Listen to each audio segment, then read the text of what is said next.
Hey Shadow Fighters! Welcome back to our channel. Today, let's try to cover the entire story of Shadow Fight 3. This is meant for fans who played the original Shadow Fight 2 and get familiar with the world of Shadow Fight 3, as well as for the players of Shadow Fight 3 who are confused with the game's storyline.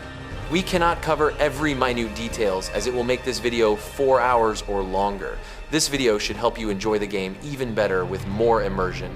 I hope we achieve that today. So without any further ado, let's start today's video. Let's take a look at the ending of Shadow Fight 2. So our main character, Shadow, manages to defeat Titan, the Conqueror, in a battle in the Shadow World. The world beyond the Gates of Shadows is called the Shadow World or the Shadow Realm.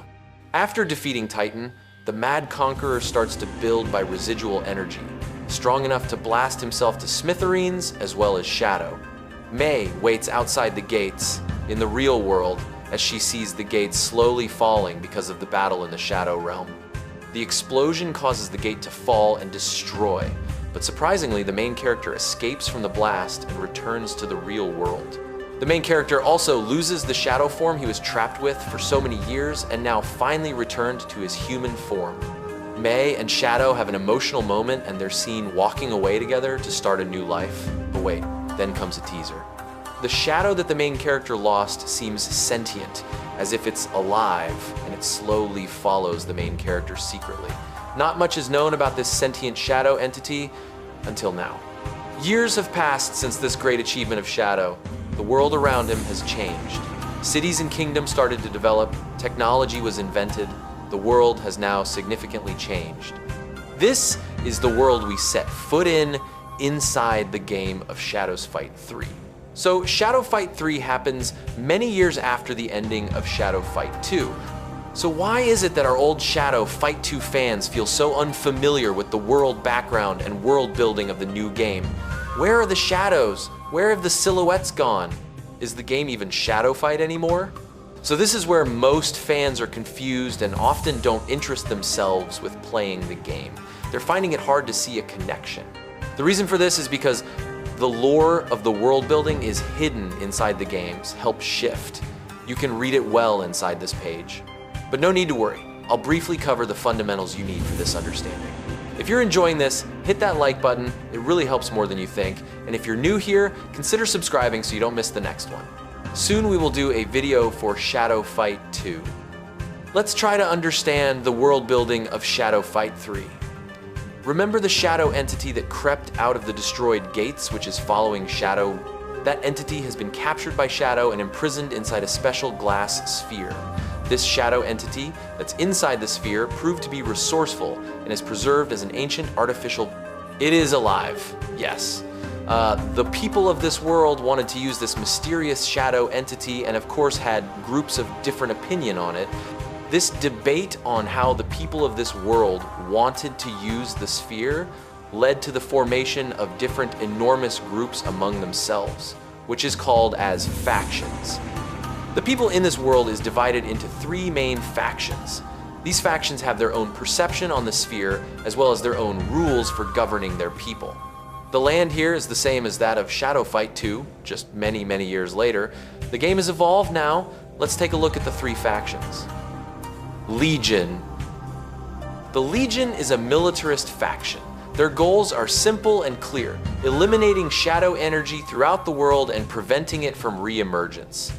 Their ideology is stern. They accept no weakness, give no apologies or explanations for their actions, and are willing to make every sacrifice for the sake of humankind. This is why other factions regard the Legion with little favor, to say the least. The legionaries live by severe laws of the army, valuing subordination, dedication, and will above anything else. Dynasty.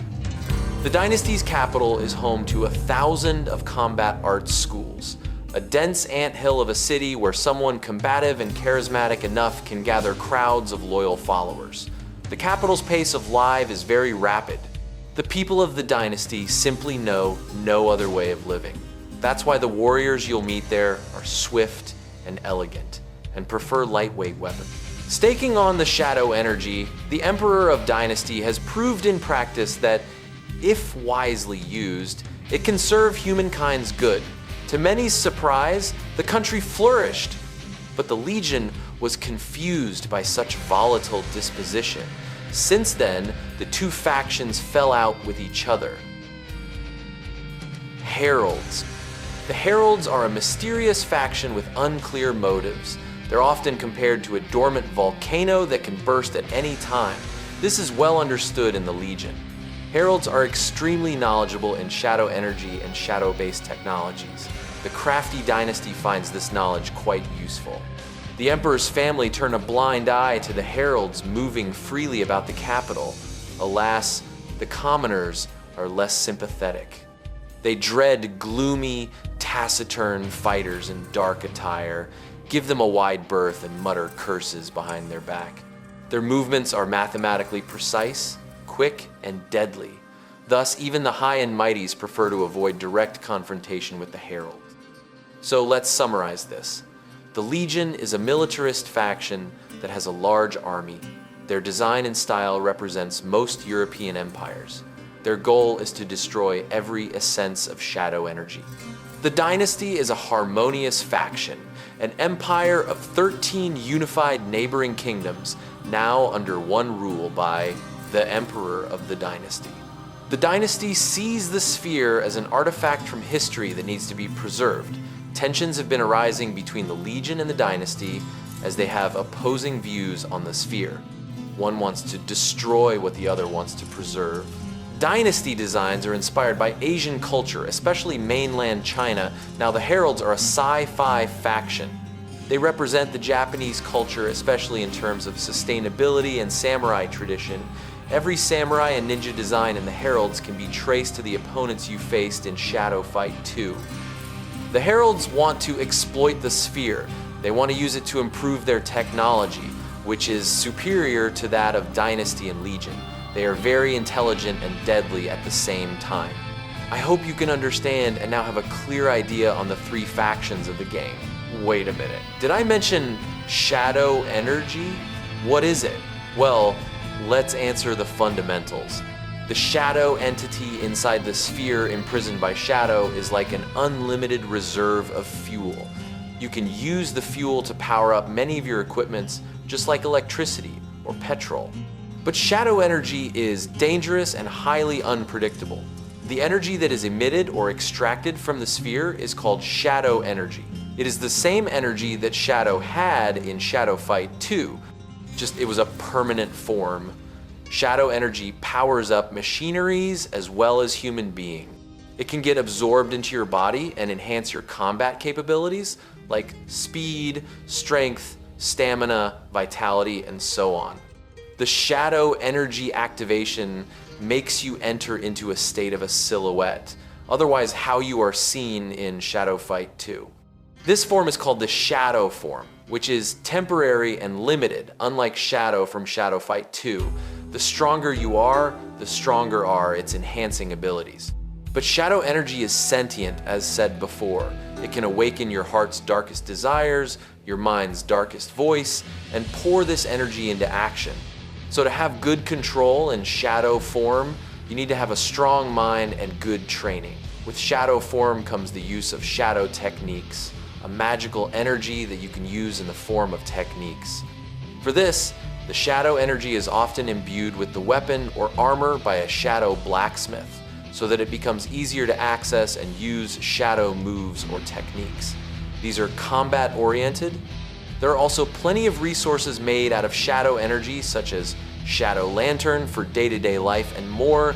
You can even buy shadow energy orbs or sell or trade them. Shadow energy has become that common and a fundamental part of everyone's lives. All except the Legion. They see it as a curse that needs to be irradiated, just as much as Shadow hated it. Now you understand the term shadow energy.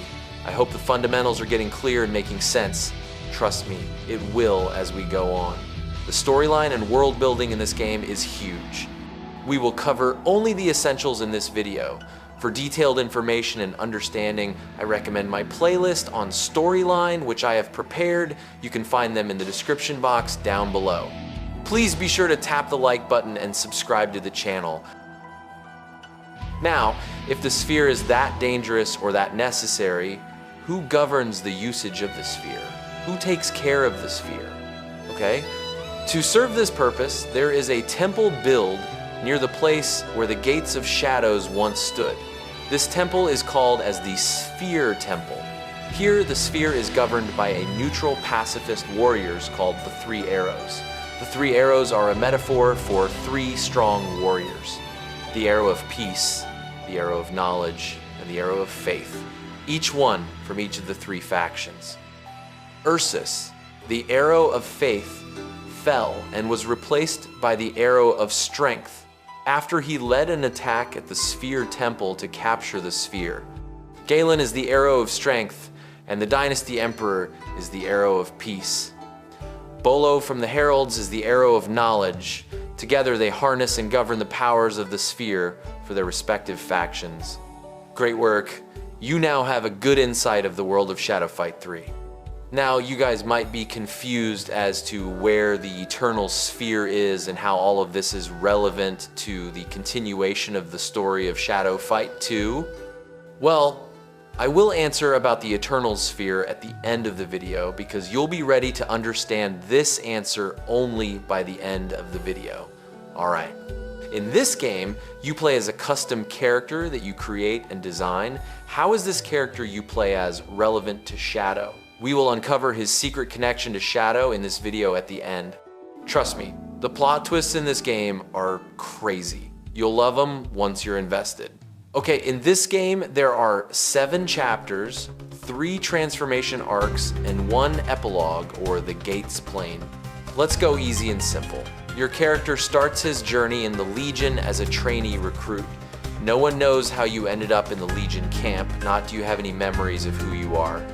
It's like you don't have a past, but you accept the present and go with the flow. Your character is not especially chatty. A trait Shadow once had. You train as a soldier in the Legion, you climb your way through the lower ranks. Now you're a member of the Legion's Shadow Squad. A squad headed by the Sergeant, Otto Hiem, or commonly referred as Sarge. The Shadow Squad is the only squad in the Legion that is permitted to utilize shadow energy. Sarge trains you and molds you into a strong soldier. Surprisingly, you learn fast for a rookie. As you fought through the tournament, you brought name and fame to the Shadow Squad. You were Sarge's pride and joy. He is proud of you and you were like a son to him. The goal of the Shadow Squad is to take back the sphere and bring it to the Legion so that it can be destroyed forever. One day, a girl named June trespasses your camp and she's from the Dynasty, so she's captured. But she is charming and friendly. She is also afraid and urges and tries to compel your squad leader to not fall for Deng Rao's rage bait to attack the Dynasty. This could break the fragile years of peace between the Legion and the Dynasty. Sarge ignores her, but you seem compelled enough active. June is actually the Dynasty princess. You don't trust her at the beginning, but gradually she proves to be a good ally. You both try to stop the attack, but it's already too far gone. The Sarge had other plans. He took a squad and actually headed to steal the sphere. Now he has the sphere. So you, along with June, rush to safeguard the sphere away from Sarge. As the longer you're in contact, the more energy the sphere, the more energy it pours onto you, which is dangerous knowing the consequences. It will bring out your heart's darkest desires. You confront and defeat a fellow comrade from the Legion. Gizmo is his name. He is jealous of you and hates you for being better than him. Gizmo tells you the sphere is not with him, but with the Sarge. June and you rush to Sarge to get back the sphere. The body of Sarge is now hardened with shadow energy, skin as strong as stone. He walks closer to you devastatingly and attacks. You fight with Sarge, and finally, after a nerve-wracking battle, you defeat him. You have committed a treason. You saved him, but at the cost of your rank in the Legion. Now you have no place there. Realizing this, you and June run away from the camp With the sphere to the dynasty. In the dynasty, you hand over the sphere to a friend of June, a herald named ITU. Since we have lots of chapters to cover in one video, let's break it down. You're invited to the dynasty by a warm, comforting welcome by Galen, one of the three arrows as well, June's master. Galen has a dojo and lets you stay there undercover, away from the Legion. You learn the dynasty combos and fight style from him. You participate in tournaments and win him glory. Now, you're informed that the sphere kept in the Dynasty Palace under E2's watch has become missing, and so is the Dynasty Emperor. You, June, and a childhood friend of her named as Kibo rush to the nearest known whereabouts of the Emperor. The place is surrounded by the Legion's army unit called Liquidators, a unit of soldiers specialized in dealing with opponents having shadow energy. They do this by having a shadow beast inside of them, drawing its power to drain their opponent's shadow energy. So what's a shadow beast? It's a rare mutation of a person if he is in too much contact with the sphere. The person gets mutated to a mindless creature with huge reservoir of shadow energy. Kibo rushes to the point where the legionaries were coming from. The Emperor must definitely be there. Later you hear a huge shadow explosion at the rift. Kibo walks through the debris of smoke and ashes, but she did not seem like herself. Her eye is injured and it glows an ominous shadow energy glow. Without a second thought, Kibo attacks you and June. She is faster and even more deadlier with her new shadow techniques. You manage to defeat her and she tells you that war is on its way and it cannot be stopped. Seek shelter of the dome. Go to the heralds. In Chapter 3, E2 escorts you to the secret Herald's Dome hidden in the forest. Just like Wakanda is hidden in the movie, technology used here is up to very high standards. You meet Bolo the Sixth, the Arrow of Knowledge. For some reason, Bolo doesn't look concerned about the sphere missing issue as well as searching for the Dynastian Emperor. He seemed calm. He leads your group to a trap, a time loop where you find yourself in a Legion village with a general from the past called Marcus, a legendary general from the Legion's history. Long story short, he becomes an ally along with you, June and E2. You break through Bolo's loop and defeat him. You realized Bolo the Sixth was a clone of Bolo. An anomaly of shadow energy time jumps. Yes, heralds have time travel technology using shadow energy. Galen appears and says he's beaten down the original Bolo and they enter the Void Room. What's a Void Room?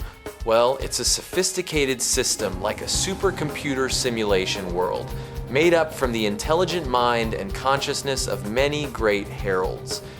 It's like an artificial intelligence. The Void Room is used to find answers to problems of the modern world. The sphere is back at the Sphere Temple, Information Shibata, the one who is in charge of the Void Room. June, Marcus and ITU goes away to get acquisition of the sphere. The Emperor seems to be found. But he has been mutated to a shadow beast because of prolonged contact with the sphere. The heralds were quick. They did find the Emperor, and the sphere is back to where I belonged. The Emperor, as a shadow beast, was captured and kept inside the Void Room as the room's energy seemed to stabilize him. But the beast is slowly evolving and adapting, so it has to be stopped by a fight. Shibata sends you to fight and defeat the beast. Meanwhile, unexpected happenings start to happen at the Sphere Temple. As seen from the trailer of the game, you can see the trio fighting for the sphere, and eventually the fight breaks the sphere, letting the shadow energy escape and possessing one of them. You, as a player, get to choose who gets posses by the symbiotic shadow entity. In Chapter 4, we see an all-out war between the Legion and Dynasty. Villages burned and homes destroyed. 1/3 of this chapter is spent by the players to stop his ally. Suppose June got possessed. Her heart's darkest desires manifests. She makes people kneel with her overflowing energy and enslaves people. She wants more people to be under her control. This is now a totally new situation, as the sphere was not known to have symbiotic nature. Shadow June also gets a permanent shadow form, just like Shadow from Shadow Fight 2. You have to defeat her in order to wake up her senses. At the end of the chapter, you fight the Insusceptible's leader, Ling, who happens to be a samurai trained by Shadow, long back. Yes, now the dots are starting to connect with Shadow Fight 2. Ling warns us that Shadow is coming to our world, and he's dangerous. So now why would a former student of the great Shadow be so afraid of Shadow's return? How can Shadow even be alive if his own students, that is Ling and Galen, are this old? Well, remember how Shadow has remained a Shadow for the entire game in Shadow Fight 2? Yes, that enhanced his capabilities by a ton, increasing his life and skill set. Okay, now that Shadow is coming, what should you do? Obviously find him and stop him, right? Did. Yes, that's exactly what the player did. In Chapter 5, you, along with the trio, steals a boat of a herald named Okada and set sail to an island called the Shadow Island. No faction governs this landmass. The Shadow Island happens to be a mystery island. The flora and fauna in this terrain seem to be adapted and imbued with shadow energy, a strange thing that was never seen before.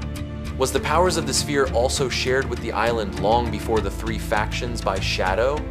Interesting. You discover that Shadow has left the island. Where could he be now? Hopefully not back to the mainland. In the Shadow Island, you also find the lost princess of the Legion, the youngest daughter of the king of the Legion. Her name is Moira, and strange as it sounds, she does not age or grow.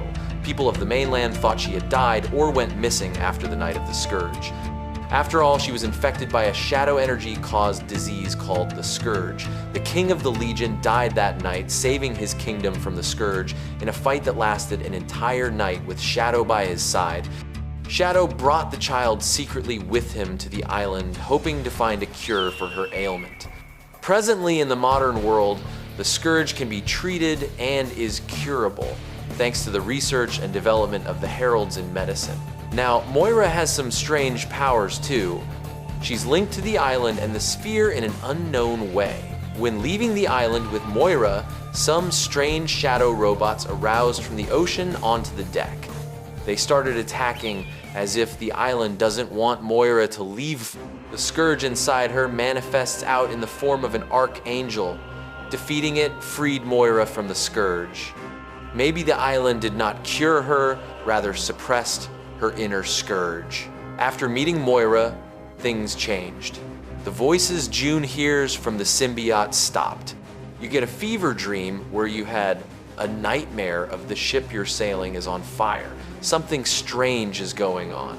You feel different, like connected to something. Is Moira the reason for this? Could her presence mean something to happen to you? Well, yes, and you'll see soon. In Chapter 6, the trio accompanies you and Moira to the Legion capital. You request an audience with the Queen of the Legion, who happens to be the king's eldest daughter. The queen looks surprised seeing them having returned with Moira, her sister. However, she doesn't show any signs of relief or love for her. It's like she is stone cold. Marcus tells Queen Iolanda to inform the elders about his presence, as Marcus is a great figure among the Legion. However, she replies that all of them has died out except for one. She tells June and Moira to come with her and sends you and the other men to the guest's room. The guest room was, however, the prison of the Legion. Such hospitality. A tortured elder is also held captive, the prison to be exact. A prison guard joins the conversation and tells you that the queen is a witch and she'll lead the Legion to its doom. In the Legion, the elders have the authority and make the ruling decisions. The queen is just a decoration for parades. The prison guard is none other than Sarge from Chapter 1. After his failure in the Shadow Squad, he had been demoted to a mere prison guard, a fall from a squad commander to guard a prison of scoundrels. Marcus uses the secret passageway to enter the throne room. To his surprise, the queen was accompanied by some heralds. These are Herald Watchers assigned by Bolo for the Queen's protection. The Legion has changed in the inside so much that Marcus finds it unrecognizable and disappointing. Moira pleads the Queen to sign a peace treaty with June. The Queen has lost it. Queen Iolanda always had a post-traumatic syndrome after the night of the Scourge, the night she lost her only sister and her father. She was in fear of turning into a shadow creature because of the Scourge. Fear of the disease. It made her go to unprecedented lengths to protect herself. So she seemed Bolo's help, and he modified the Queen's body with Herald Shadow Bot technology. Her body is now half metal, comprising of robotic legs and arms. Queen Iolanda orders the Watchers to kill you all, and herself join the fight. After defeating her, she says she was always treated like a puppet by the elders and even by Bolo. At the end, she was just a puppet. E2 urges her to speak of any information she may have about Shadow's whereabouts. She says to seek the crypt where the body of Shadow's beloved May is buried. So you seek and go to May's crypt. She cautions that only Bolo's crypt keepers are allowed entry there, as there is a shadow anomaly in May's crypt. The second anchor point of the story is now in place. The presence of May's crypt, it caused the shadow entity to find a connection to you. The shadow entity, which has a symbiotic nature, had evolved itself. It is now capable of speech and communication. The entity now talks to you inside your mind. May's grave is glowing in condensed shadow energy. Okay. The shadow entity will now be called as the Shadow Mind. It tells you to pass through this glowing energy, as you will be the only one to withstand it, as you are the son of Shadow. This is a revealing moment. You realize you are the descendant of the Great Shadow. Upon entering the portal, you enter a mind palace. It's a place inside your mind, a place where the Shadow Mind is omnipotent and time itself flows different.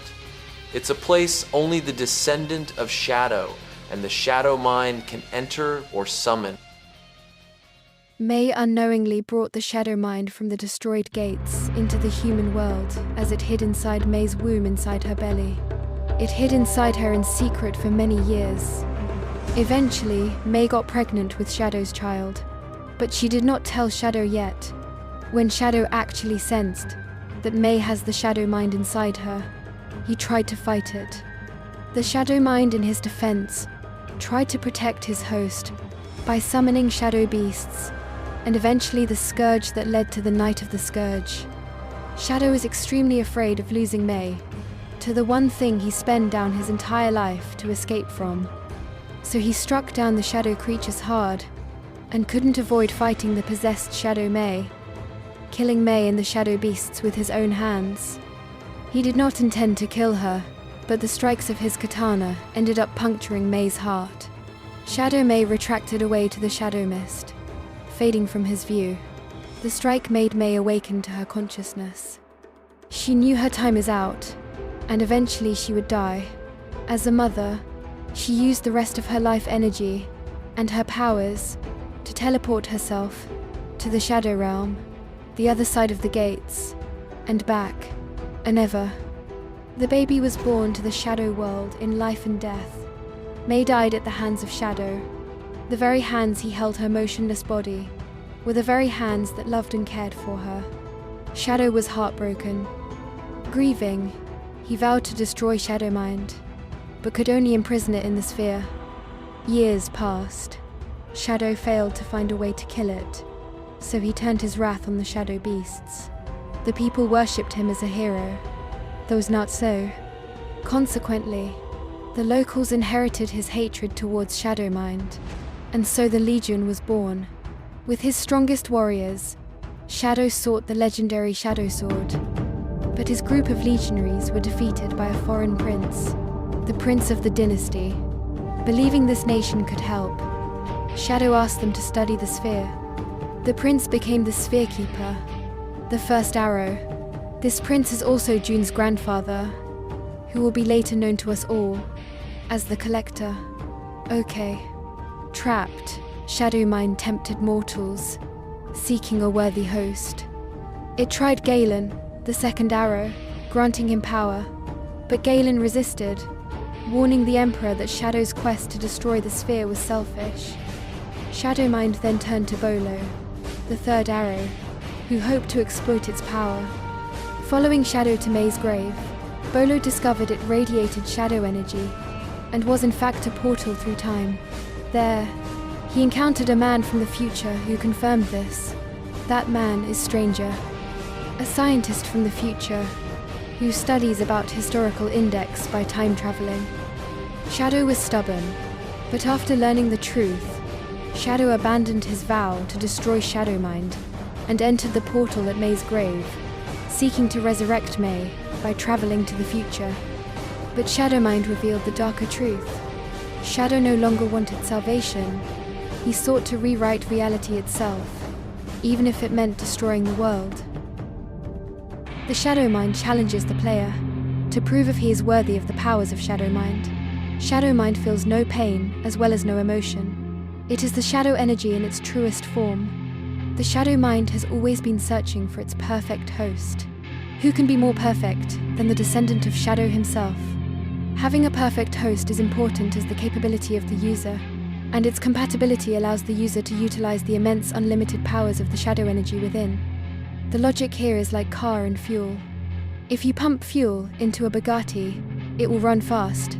If you pump the same fuel in an Alto 800, I will not be as fast as a Bugatti. That's the difference. Same applies to characters who use shadow energy. After an intense battle, you defeat the Shadowmind. Shadowmind commends you, saying that you have transcended Shadow.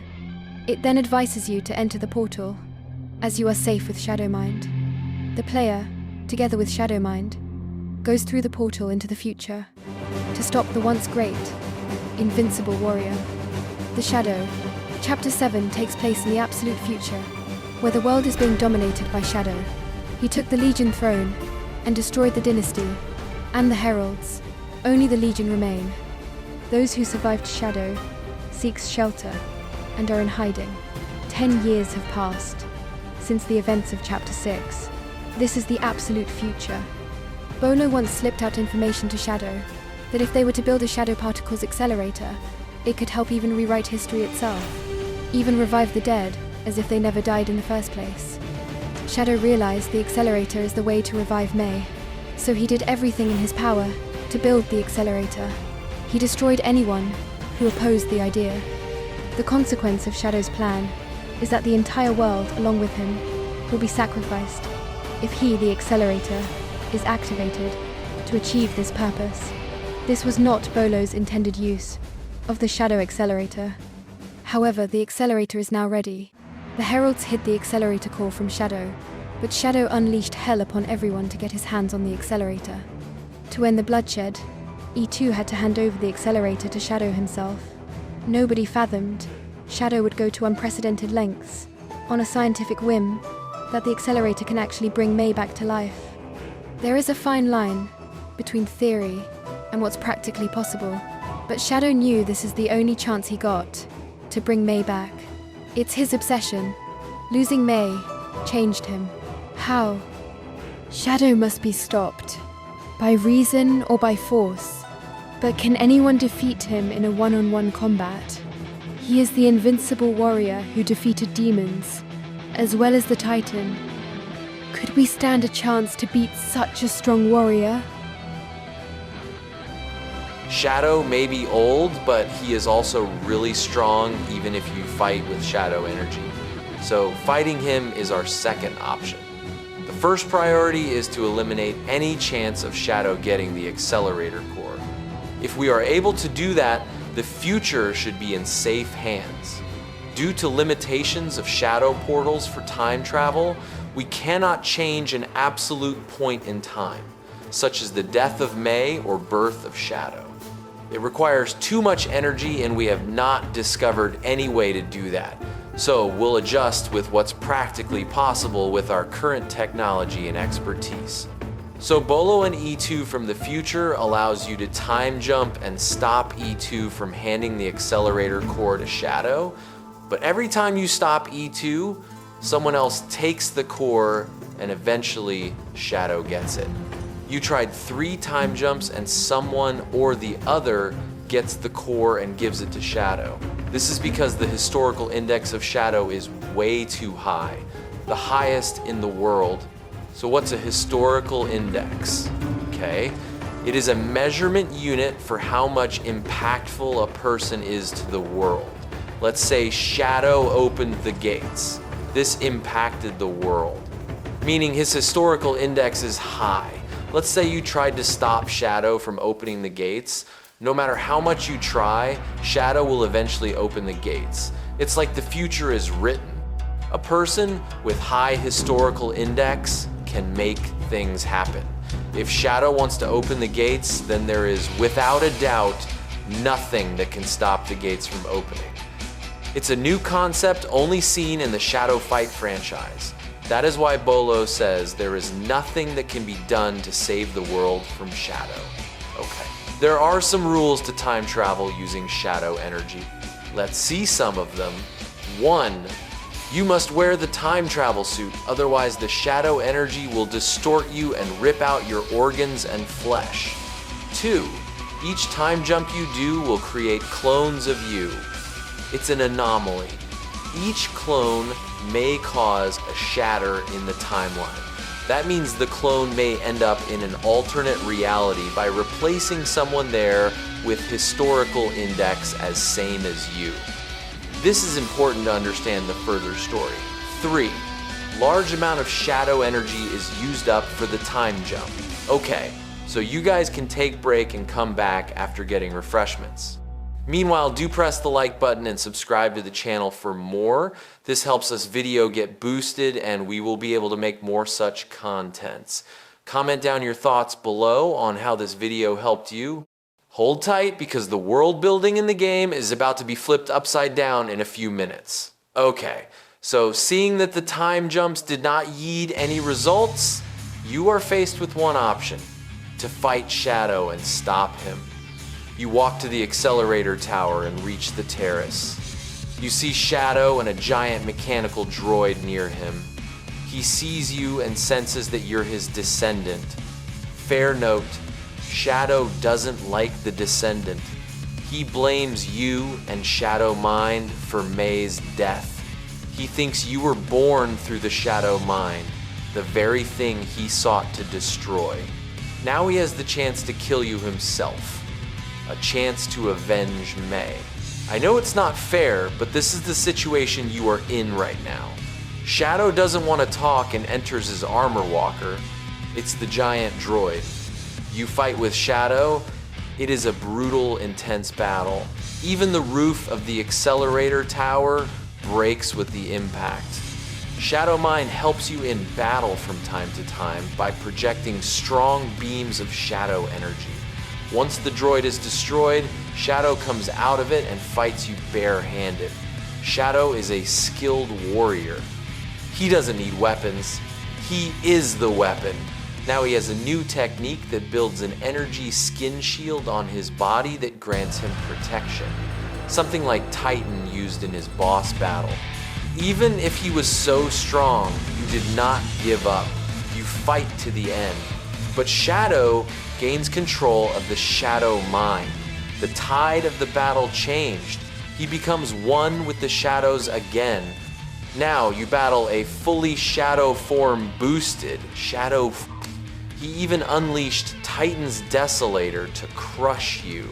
You can see him using various weapons from Shadow Fight 2 as he summons them using his shadows. After an intense fight, Shadow is defeated. But such a fight exhausted him at his age. Shadow laid motionless on the ground, his heart stopped. Moira, the little girl, sees her hero fall. She gets overcome by sadness and the emotion of loss of a dear one. She is enraged, blasts you away with her powers, separated Shadow Mind from Shadow, and combines it to the accelerator core. The accelerator activates. The world gets blasted by a huge Shadow energy explosion. You died that day. Everyone you know dies. But even in this destroyed Earth, the Shadow Mind is alive. It's confused how it is able to live without the descendant. If the true host dies, then so should he be too. The cold, destroyed world is suddenly intervened by a familiar figure. The stranger arrives, the one who is a time traveler. The stranger in the time traveler's suit tells Shadow Mind that it is in the accelerator core now, and it has the absolute power to create a new world and be the ruler in it. The descendant should be its least concern now. Shadow Mind replies by saying it does not need such a world where the descendant does not exist. It is incomplete without them, and it will suffer once more, just like when it was in the sphere. Shadow Mind plans to use its power to turn back time.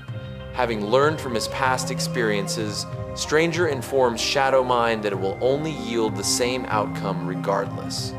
But there is a way to change fate.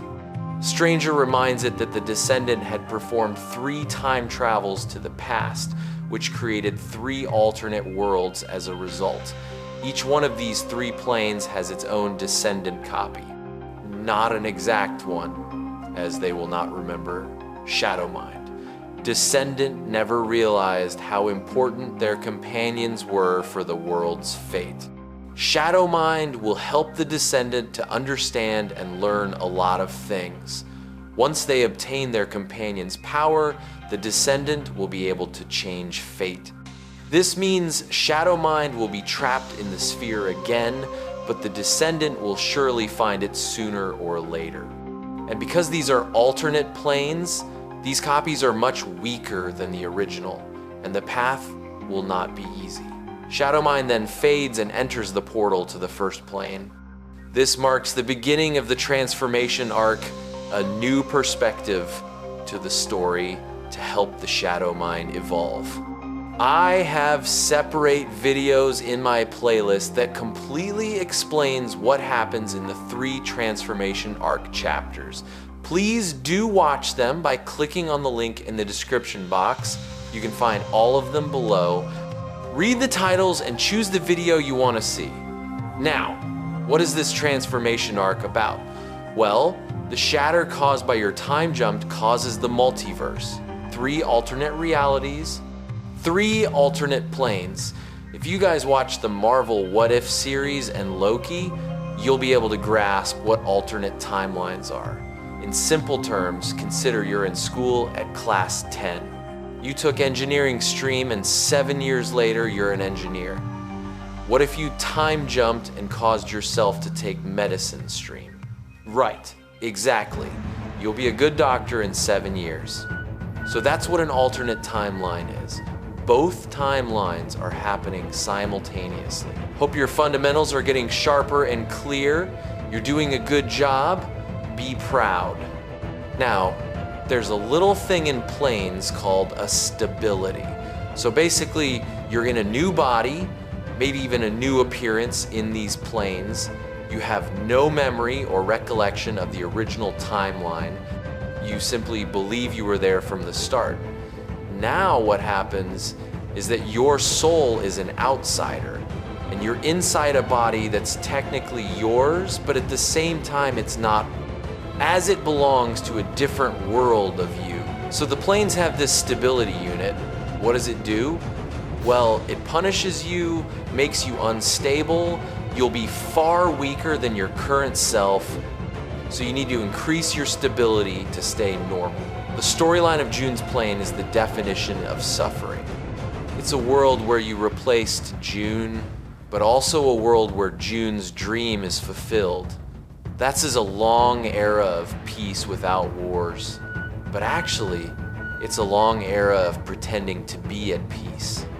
The world here is cruel and merciless. You discover that old Bolo from the original timeline survived by time jumping to this world. It took him some time, but he recognized you eventually. You do not remember him, but he tells you what you must do. The sphere here is angry as it's been imprisoned for so many years. You must touch the sphere and find Shadow Mind in all 3 planes. Only then can you pass to the next plane and eventually get even stronger. That's the purpose in the transformation arc. I did not make a video of June's plane story as its storyline is not significant apart from the specifics I am sharing here. Now let's move on to the next plane, E2's plane.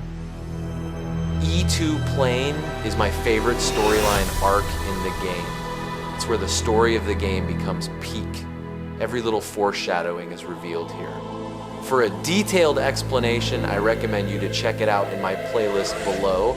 This story is complicated and hence can't be fully covered in this video, so do check the separate video I did on E2 plane. Let's quickly shorten it for you. Basically, you replaced ITU in this world.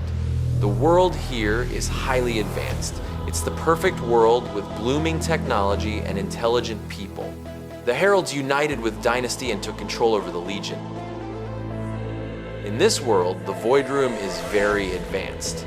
It's named Nexus, and it's a really overpowered AI. The core of Nexus, that is, the core of Void Room, is actually May. May is the first consciousness that the Void Room is built about. The Heralds used the technology on May after she died to save and store her consciousness to the Void Room system. It is over May that the Heralds overlays the great minds of revered Heralds who have passed away. The Void Room is a simulation room with infinite knowledge about the world. It's like an encyclopedia. This Void Room, being super advanced, is able to control shadow bots to carry on its actions. It even has divine judges and a Grand Arbitress to command them. The Grand Arbitress is a human vessel, Kibo in this case, for the Nexus to interact and take action in the physical world. More details are given in my playlist. Now in this plane, you learn that E2, You Met Us, actually a clone, and the real ITU is actually the old man Bolo who time traveled from the original timeline. This is a huge plot twist. The original Bolo was erased from all realities when the real ITU fought the original real True Bolo at the Dome in a time loop casted by True Bolo. As a consequence he never predicted could happen. The True Bolo got erased from all realities and in everyone's memories except from True ITU. True ITU, as a consequence of the anomaly, split into two. One becomes his younger self and other an older self. The older self took the name of Bolo so as not to panic the people. People don't remember Bolo anyways. The younger ITU who got split did not want to continue to pretend. So older ITU used Nemo's help to erase younger one's memories about all of this. So actually speaking, both of them are the same person but in different age bodies. I hope you understand it well now. Do replay what I said again to grasp the information. It's fine. This plane is too complicated and harder to digest. But now you've overcome the hardest part of the story. The rest of it should be easy. At the end of this plane, you fight the most intelligent shadow bot called Nanami. Yeah, also you're a shadow bot in this plane. It means you're a robot. Maybe it's because robots too have souls. Now in the fight against Nanami, you later find the Shadow Mind at the accelerator tower. This Shadow Mind is really angry at you, as you have abandoned it for a long time. For the Shadow Mind, it took you really long years. For you, it might be just a few months or years. Time is relative. Anyway, the Shadow Mind, after defeat, says he wants the world to die. Maybe because of the frustrations caused in the transformation arc. Maybe because the Shadow Mind has started to feel emotions. Something he did not evolve enough to know or understand. With this, the E2 plane comes to an end. This plane is a lot more interesting when you look at the details. So please do watch the playlist soon after this video. The next plot twist in the same story is this. After the E2 plane is destroyed, you, who is named Proximus in E2 plane, sees yourself in a strange dimension. This dimension is called the linear plane, as I love to say. The official game name of this plane, or dimension, is the Mirror Maze. It's a place in the void where souls are stored. It's a place where probabilities of existence stay. What do you mean by probability of existence? Well, if I am, a probability of existence means I am not alive or real, but at the same time not dead. I had life somewhere, but I do not exist in this world. The stranger who time traveled is actually a probability of existence. Means he cannot stay in the real world for a prolonged duration. He will glitch or warp by time back to the mirror maze. It's a really saddening fate, a curse of time. This is because Stranger is the true, actual descendant of Shadow. Just like Schrodinger's cat that's alive and dead at the same time, Stranger was born in an alive and dead condition beyond the gates. He lived as a probability of existence for his whole life. He sought to find a way to live a normal life, to be a normal human being, to live freely. Now his historical index is higher than that of Shadow, and it's significant enough for him to live. You, the player, or Proximus as you're called, was just a clone that happened in a time jump. But the path you walked is very similar to Stranger's path. Stranger 2 was once in your shoes. Surprisingly, you walked and went through the same thing from chapter 1 to chapter 7. The Stranger tells you that your purpose is complete. You can keep fighting to save your consciousness if you wanted to. With that, the Stranger leaves. He then finds the really Toussaint May's crypt. Stranger, being Shadow's descendant and stronger than Really 2, casts a time lock on him that imprisons Really 2 in this realm. The Stranger was using him, you, and everyone as a pawn all along. At the end, you were just part of his plan. At the same time, in a time loop in E2 plane, we find the Shadow from E2 plane fighting off an endless copy of the Descendants clones. Around 1 million copies. Shadow hears May's voice, and she tells him to keep defeating these copies as it gives Proximus a higher chance to escape from being a probability of existence. Seeing May, Shadow becomes motivated and says he'll do anything for her. So Shadow of E2 plane continues to fight the copies of the Descendant. Meanwhile, inside the accelerator core, the Shadow Mind says, "This plane is dangerous, and it often felt to hate and kill all people." Suddenly, we hear a projection of May's voice. She tells him it's normal to feel that way since it's his first time feeling emotions. Shadow Mind is now confused and felt betrayed by the Descendant. Who should we choose if one is a fake and one is a manipulator? Which one is real? It simply feels an overwhelming emotion of betrayal. May's voice says the Shadow Mind will find the answer, but it will not be its intellect that will help it. She convinces Shadow Mind to not be afraid because it is not alone anymore. Okay, May is able to exist as a voice projection because in E2 plane she gets independence from the Void Room as well as an event that happens in Marcus plane. These two events caused her to move and speak freely. Her spirit and her mind are set free. Also, the fate of E2 plane is saved as Scout summons Proximus to a past point in the timeline that helps Proximus stop Nanami and Shadow Mind at the accelerator core. As a conclusion, the world doesn't explode and everyone here are safe. Now let's check out Marcus plane. Do leave a like and subscribe to the channel. My best suggestion is to go through the playlist after the end of this video. In Marcus plane, you replace the Crimson Army Commander General Marcus. In this plane, the sphere has been destroyed quite earlier than we see in the game trailer, around many years back. As a result, the shadow energy kept spreading everywhere, and the Scourge began to widespread to every place. In this plane, we learn the secrets of the Legion and the North Legion forces. The Night of the Scourge is also well explained in this story. Here in this plane, it was Shadow who sacrificed himself to save the Legion instead of the Legion King. The King made a deal with the Master of this world, and for the safety of the Legion, he had to become a slave to this Master. The Master of Worlds is none other than the Shadow Descendant. You also learn in this plane the birthplace of Shadow, the temple where he was born. According to the novel, Kaginoko, or Shadow as you know him, was given to Karhem, a martial arts teacher, at a very young age, as it's a common practice for families with large number of children. I'll make a review of the novel in one of the coming videos. If you're interested, comment down below. Okay. In this plan, you also learn a lot about the army units of the Legion and the strongest legendary character of the Legion since the age of the rise of Legion. Legion has a very dark past. Legion has characters who use other types of energies, such as light and fire. This is actually magic we see from Shadow Fight 2. It was easier to combine with the Shadow Mind in this plane as the sphere got destroyed so soon. Shadow Mind was free here. It is to be noted that all the planes happen simultaneously. The Shadow Mind in each planes is the same, so its progress is linear. Now, in the North Legion, there is a tree that they worship.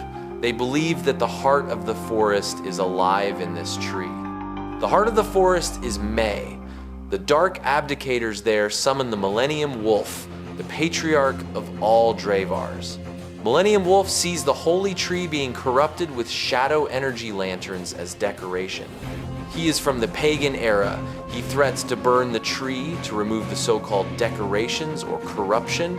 The Northerns urge you, the general, to save their culture and tradition. So you defeat this patriarch. May's spirit inside the tree gets free. This is what caused her to project herself to Shadow and Shadow Mind as a voice. Also, Nanami and Kitsune from E2 plane comes to this plane and quickly helps you reach Shadow Mind to ease your progress. You also learn from the undead king of the Legion that the Shadow's descendant wants to open the gates of shadows in all planes to return to his home world, the Shadow Realm. These are the essentials you need to know for Marcus Plane. For more detailed explanation, please check the playlist. It's free. So are likes. So press the like button. It'll help me out. Subscribe for more content like these. Now let's check out the next part of the story of Shadow Fight 3, the finale. This plane is called Gates Plane, or Epilogue as you would call it. This is a different plane created by the Shadow's descendant, a world where the Gates of Shadows exist because of the existence of the real descendant. The Gates and the descendant are connected. The entity of the Gates is connected with the stranger's mind.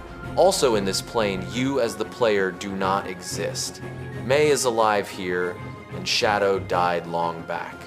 One more thing about planes is that all those memories the people living in the planes have are not real memories. Planes are like worlds created in a certain year. For example, let's say a plane is created with present time as 2017. That doesn't mean that every year from Stone Age till 2016 actually existed. Shadow Mind creates 2017 exactly how it would be if so-and-so were to happen. It's not determined by Shadow Mind, it is determined by the nature of the world. Not everyone is aware of this. Only a few characters like Kibo and Queen Iolanda, as well as Stranger, is aware in the game. Kibo and Iolanda knew because of their connection with Shadow Mind and Nexus.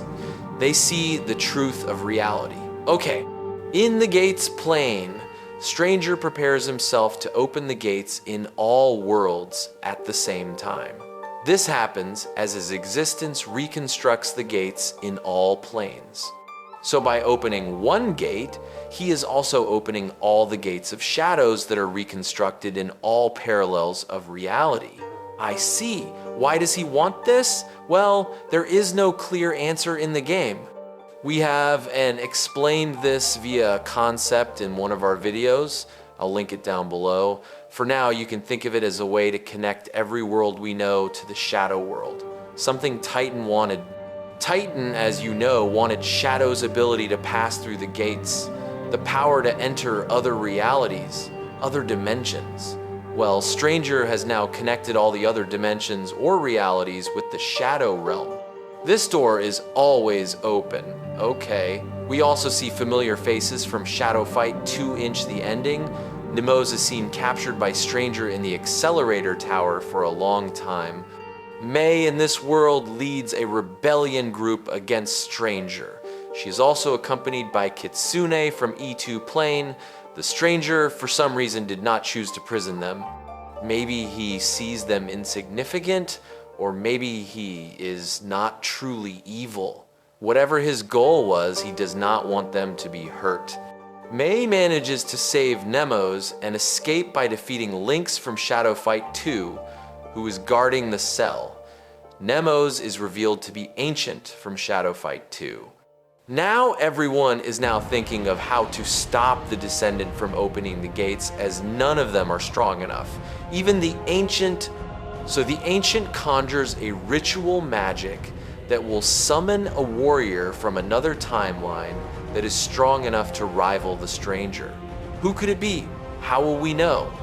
The Ancient uses his synchronizer to read the memories of 6 characters across the different timelines. The characters may have different roles in each realities, but their souls in the mirror maze are the same. So by using the memories of these characters across different timelines, the Ancient finds a common connection. All of them have met one clone of the Descendant, one specific clone to be exact. Now his coordinates in the mirror maze for his consciousness can be seen by Nemos. Using this as a trace, Nemos is able to successfully use the ritual magic that summons you, the player, to the gates plane. This version of you is not weak like seen in the planes. Your stability has reached a certain amount that the world cannot push you down anymore. You are much stronger. Just as strong as in Chapter 7, or maybe even more than that. You challenge Stranger to a duel to stop him. Stranger ignores you and says he doesn't want to kill you, but you insist on the fight. An intense finale takes place, an emotional final battle. At the end, Stranger is defeated, but he rises one last time. Maybe it's the voice in his head that drives him this far. He absorbs the shadow energy of the gates and uses it, his own life force, to open the gates. As the seals are no more, the gates of shadows are open. But this takes a huge toll on Stranger's body. He realizes that he is going to die now. In the final moment, he hugs his mother, May, and disperses himself into ashes of shadow energy. May cries. The scene ends when the gates themselves radiates energy and explodes. The player quickly notices the energy distortion and escapes with May away from the explosion. This is the ending of Shadow Fight 3. Then the game gives a teaser. The teaser is that you, the player, have now achieved the state of an Ancient. That means your powers and abilities have significantly increased above the human capacity. Stronger than even Shadow. Now you, along with Nemos, adventure into the Void. The Void is like the center of the universe. You'll understand better if you see Marvel's Loki series. The Void is from which the worlds are born. It is from which the multiverse is created. Neki is planning to continue the storyline in the Void next year. That should be really exciting. We also learned that apart from shadow energy, there are 12 other known energies of the Void. Now I'll share all the worlds we know of in Shadow Fight 3.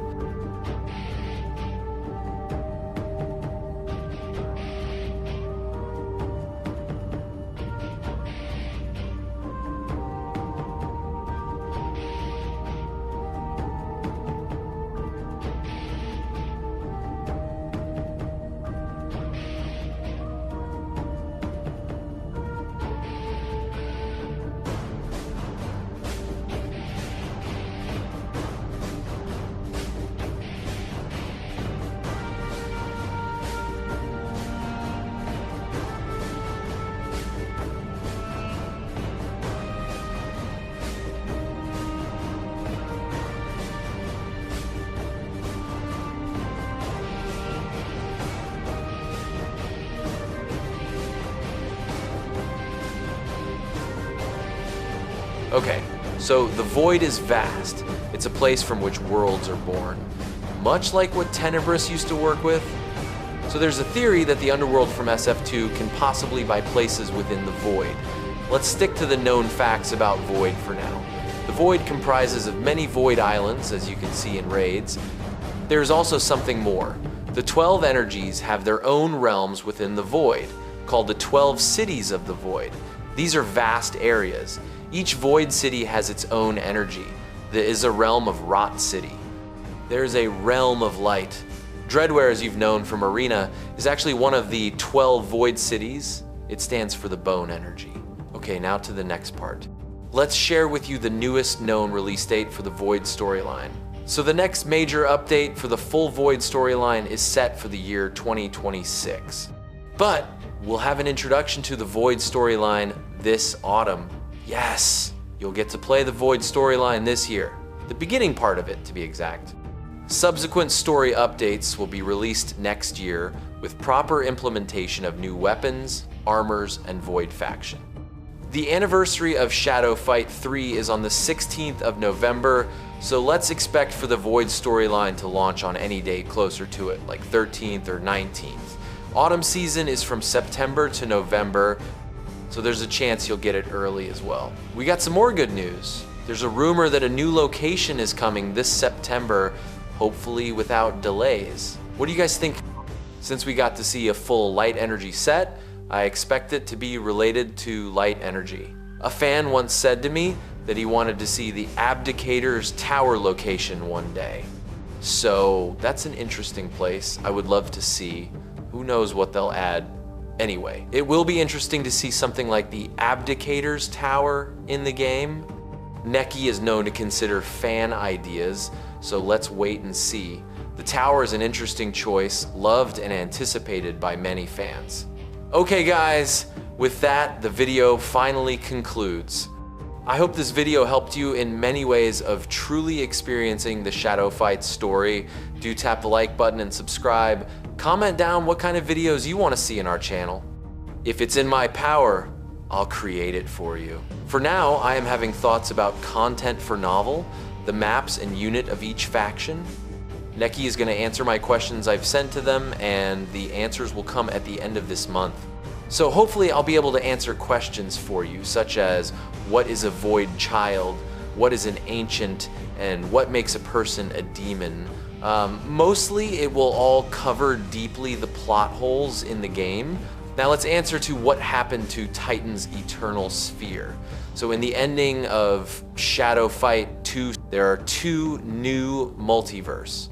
In one timeline, Sensei and Shadow got the Eternal Sphere, and Shadow ventures into the underworld.